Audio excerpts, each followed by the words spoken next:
For more on that story, we're now joined on the line by our correspondent Shingai Nyoka in Victoria Falls, Zimbabwe. Shingai, what's the latest coming out of the African Standby Force Summit? Good evening to you. Well, a short while ago, the meeting involving the defense chiefs as well as the heads of security and safety ended here in Victoria Falls. They had met to assess the progress that's been made in terms of setting up this African Standby Force, as well as how best to harmonize the different forces within the region. At this stage, there's very little detail that's emerged from that meeting about what was discussed. But what we know is that the recommendations will be tabled and submitted to the Council of Ministers meeting, which opens tomorrow. These are ministers of defense and ministers of security. They in turn will assess the particular report that's been tabled, as well as give their recommendations. And so there's still a lot of discussion underway here in Victoria Falls around this particular issue.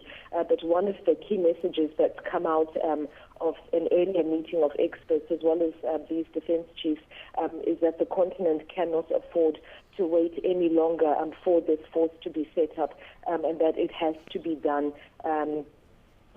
Preferably, it needs to be done by December 2015. Now, Shingai, one of the big stories of the day remained Burundi. Now, any mention of the situation there? We understand that from sources close to the particular meeting that was held with the defense chiefs that the issue was discussed. We're not privy to what exactly was discussed around Burundi, but clearly it's an issue of concern.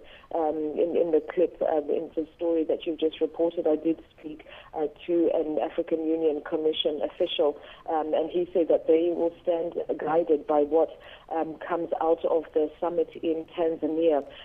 At this stage, it doesn't appear as if there's likely to be any kind of military intervention or any kind of intervention by any kind of a standby force, and that at this stage it appears as if they want to go the route of talks. Now, you've just mentioned that it doesn't look like there's going to be any military intervention. Are there any chances of the standby force intervening in Burundi? At this stage, it appears highly unlikely. The deadline for the full operationalization of the standby force was December 2015.